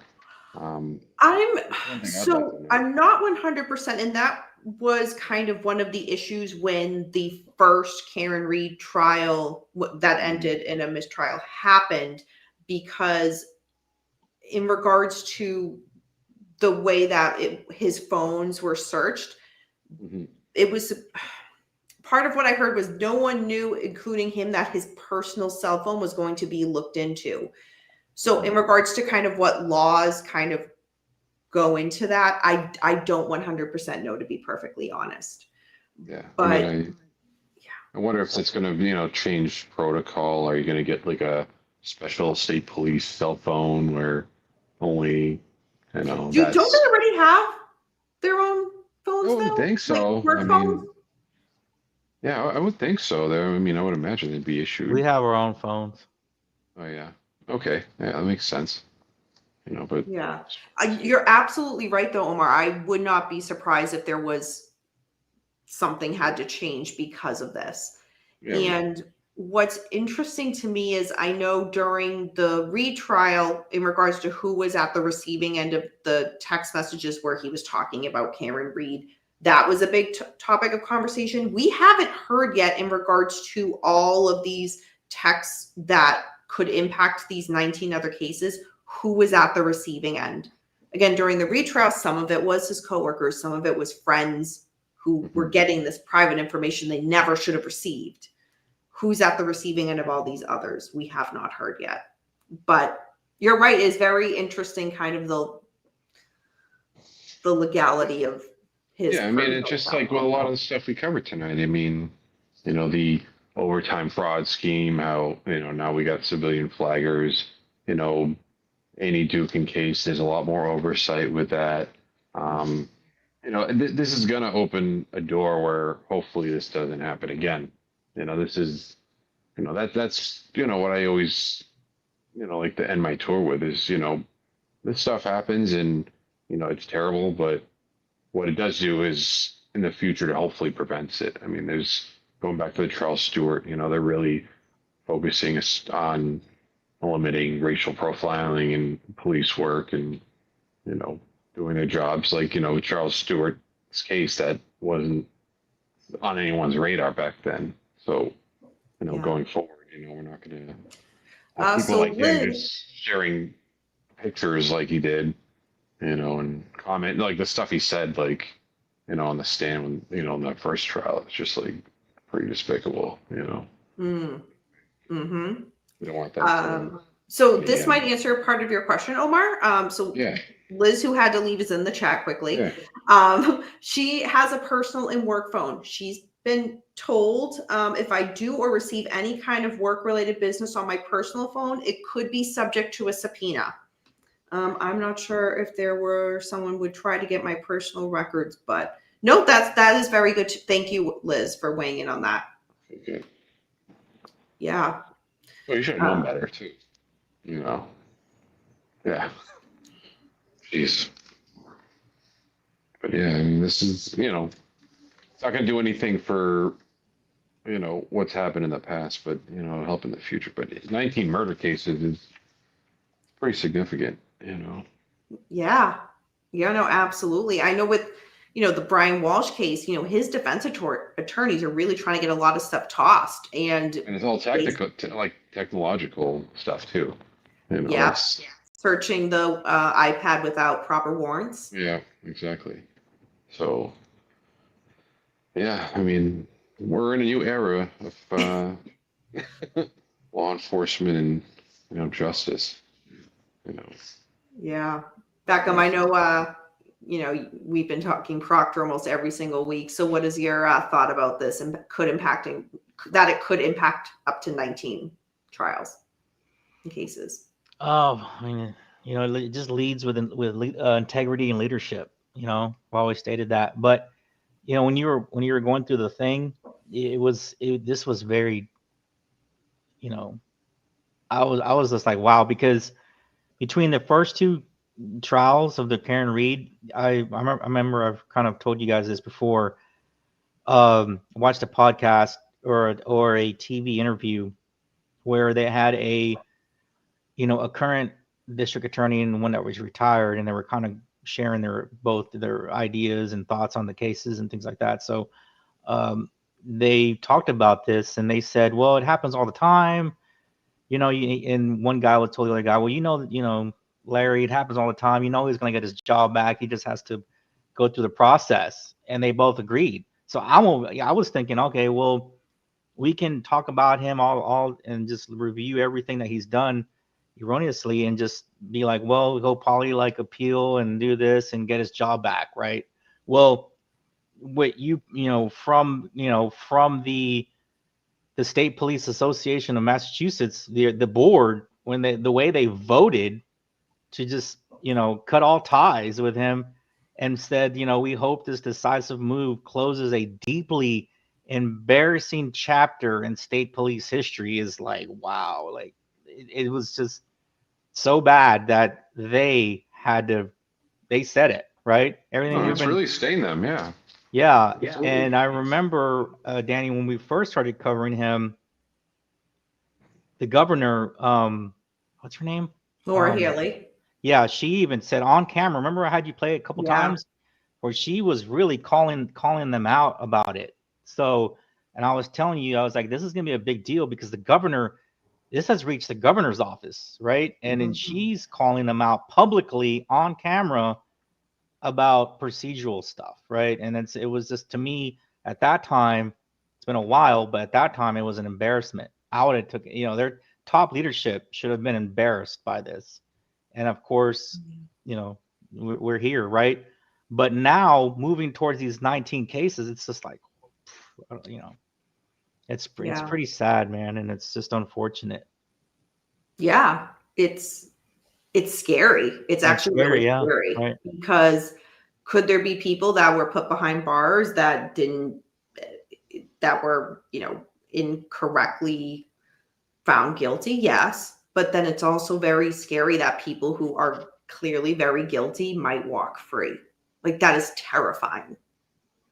Oh, yeah. But, jeez. Actions have consequences. Well said, Omar. Yeah. Yeah, it ain't over. Yeah, it's gonna keep coming out, right? Oh, totally. All right, folks. I know we're getting close to 2 hours, so just two other, brief things that came up, and then we'll wind tonight down. So, Beckham, want to go over the next one? Oh God, you gave me one of the hardest ones. Oh man! All right, so bear with me, people. 53. The cases involving Cheshire Police Chief Michael Ali Bozic. So 53-year-old Cheshire Police Chief Michael Alabozic was arrested last week at 9:45 p.m. in a school parking lot after alleging attempting to solicit sex from an undercover cop. That still happens? God. He had been communicating online with an undercover detective from the Berkshire State Police Detective Unit. The school parking lot he was arrested in was the Hoosick Valley Middle and High School for soliciting sex for a fee. Chief Alabuzik was placed on paid administrative leave for his arrest. However, his town issued firearm and access to the police station were also seized. More like Ali I Bozo. butchered that last name, man. Sorry. Well, okay, the last name. I would have butchered that too. So, okay, we're talking about a police chief trying to solicit sex from somebody that he thought was underage. He is also on paid administrative leave. Let's repeat that. Paid. Wait, it was underage or just a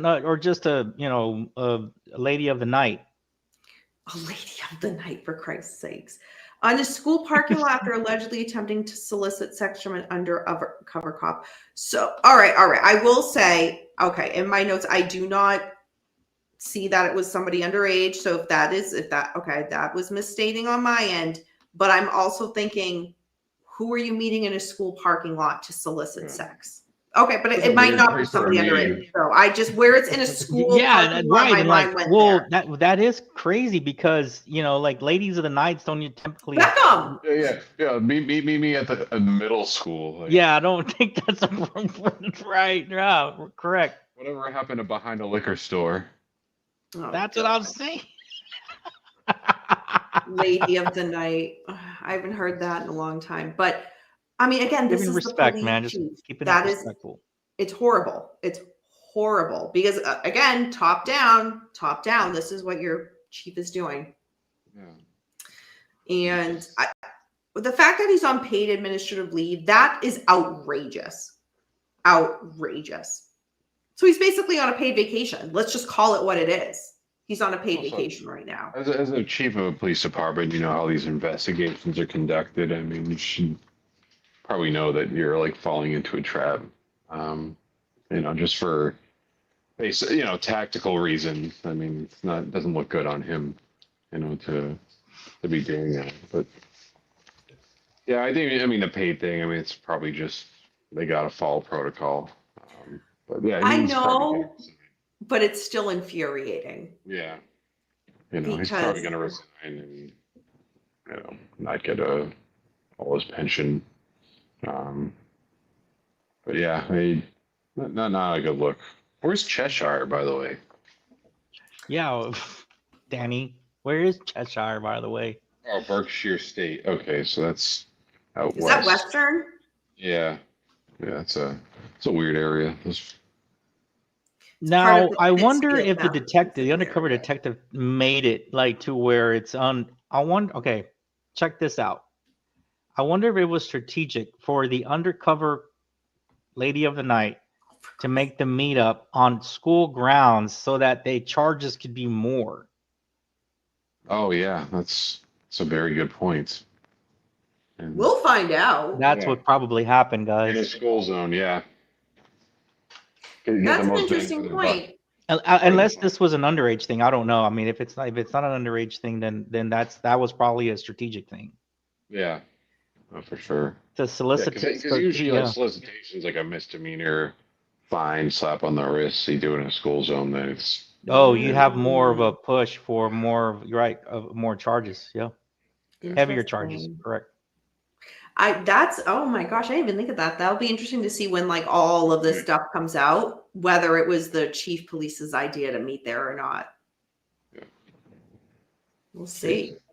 Damn, I didn't even think of that. Oh geez. So all right, last one of tonight, and this was the one that Liz messaged me last night at almost midnight. So Ginger Hook. So I know the name is like, I'm like, wait, what am I reading? Ginger Hook. She was a now former employee at the Bristol County Jail in Dartmouth. She was indicted as part of an alleged drug smuggling scheme at the Bristol County Jail in House of Corrections. She worked there 18 months before she resigned from her job at the jail in July, quote, when confronted about her alleged activity, end quote. But she was not the only one involved in this. There were 4 others who were indicted, and they are all inmates. Joseph Housley, 25 years old, and he's very much involved in this. We'll get to that. Brandon Barbosa Mayo, 31 years old. Besley Vasquez, 33 years old, and Axel Hazard, 23 years old. Now, real quick, if you name your kid Axel Hazard and he doesn't become a rock star, he's probably going to go to jail. Just want to throw that in there. Jesus, Axel Hazard. That's interesting. I didn't even stop to think for that. I went to like the Besley. I'm like, Besley. Yeah. Or a spy. Anyway, go on. Interesting. Oh goodness. So just a little recap. Yeah, okay. You made Matilda laugh. All right. Very good. So this all started in March when an investigation by the sheriff's office began, quote, into a drug distribution ring that was responsible for the introduction of synthetic marijuana being smuggled into the facility. So Joseph Housley, one of the inmates at the jail I mentioned earlier, was allegedly selling thousands of dollars worth of drugs to his fellow inmates with the assistance of the 3 other inmates. So, my post is not working here. Okay. So the sheriff's office said, quote, after several months of the investigation, investigators determined that inmate Housley had also allegedly enlisted the help of a sheriff's office employee to bring the contraband into the facility. SIU identified that employee as Mrs. Hook, end quote. So the intelligence gathered showed that Mrs. Hook had allegedly smuggled in K2 paperwork in the jail on prior occasions, once in late 2024 and again in February and March of 2025. The investigators learned that Ginger Hook was allegedly going to make another delivery to that inmate Housley in early June. So what happened was via surveillance on June 9th, they, quote, observed Mrs. Hook entering the jail and attempting to conceal paperwork in a folder that she brought into her office from the outside of the perimeter of the jail, end quote. The 13 sheets of paper were disguised as, quote, legal work, end quote. But after testing the paper, investigators found them to be infused with alleged synthetic marijuana. The estimated worth of the papers that she brought inside that jail was approximately $65,000. 13 sheets of paper are worth six. What am I doing right now? Wow, hold on. Jeez. Wild. That's crazy, man. Wild. And I had not heard of this at all until Liz sent me this last night. And I was like, She didn't want to try to bring it in the old way. But like, was it worth it? Was it worth your like job? Yeah. Well, you said she was a librarian in there? No, it just says it doesn't say her position. That's just she worked 18 months. Huh. She worked at the Bristol County Jail in Dartmouth. I mean, jeez. So nothing about her bringing a What do librarian you do? You there. soak the paper in this drug? Is that how it works? I don't know too much about K2. Is that That is out of my expertise. Yeah. Oh, wow. Probably move the drug from the paper. Oh yeah. But yeah, I mean, the fact that they got wind of this and then they used that surveillance to catch her. Mm-hmm. Again, I gotta ask my friend. I have a really good friend that was a prison guard, so I gotta ask him about what he thinks about this. And yeah, please do and report back, because it's just crazy. And Can we just give prisoners weed? I don't know. Like, it's legal in Mass now. I mean, probably the guards would probably appreciate it. And in the canteen, potato chip sales would go up. Would be a lot more. I mean that. what P Diddy got busted drunk off moonshine inside the. Oh, really? Yeah. Already? Jeez. Yeah, I thought he said he was a changed man, so he didn't need jail time, was my recollection. But because he's supposed, that's part of his deal. He's supposed to stay clean or something. I don't Mhm. know how it's gonna affect his. Already, huh? Yeah, Jeez. that news broke this week. I was like, not surprised. But yeah, we'll probably talk Diddy more this weekend, I'm sure. But Prison moonshine. so I know we covered a lot tonight, folks. We covered a lot. So if anybody who's from here, I'm sure this was a bit of a blast from the past of like all of like the old things and the new things being brought up. And it's like, oh, I remember that. But if you're not from here and any of this stuff that you're just like, wait, what? These are all very interesting kind of things to kind of research, to go down that road if you kind of want to learn more. I know we just briefly touched upon all of these things. So yeah, and it's sad that, Boston has this history of being so corrupt, and I feel like every day there's more news that hits the media, and it's unfortunate. And, I just also want to make the point to say that there are so many good law enforcement officers here in the city. There are so many good ones, and all it takes is like those few bad ones to just completely destroy the reputation that the Boston Police Department has. And it's horrible. It sucks. And we're probably one of the safest cities in all of America as well.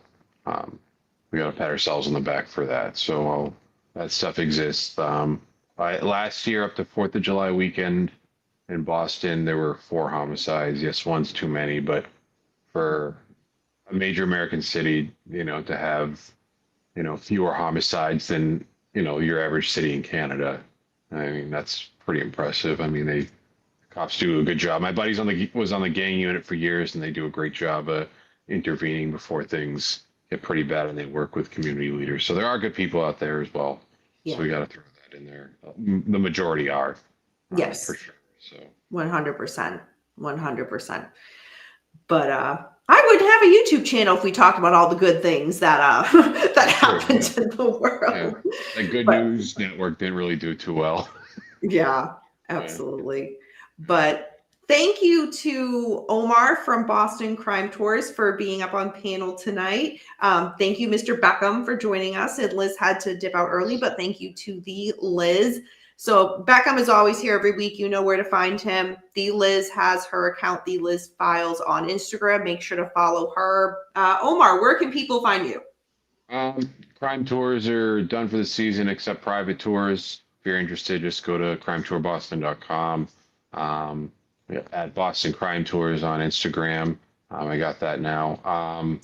If you could reach out, we could maybe schedule private tours. I'll be filming something for the Instagram in a couple of weeks on the anniversary, something very special to tease you guys about. But yeah, we'll be starting back up around St. Patrick's Day for public tours next year. But yeah, so I need to rest my legs for a few months. Yeah. Oh man. Yeah. And when Beckham comes to visit, I already told him that like we're doing your tour. Yeah, for Yeah, sure, man. It was Right. nice meeting you, Omar, and thank you likewise. for the history of Boston and criminality, the state of I got Massachusetts. more for you. Yeah. Yeah, and look forward to Beckham, the tour.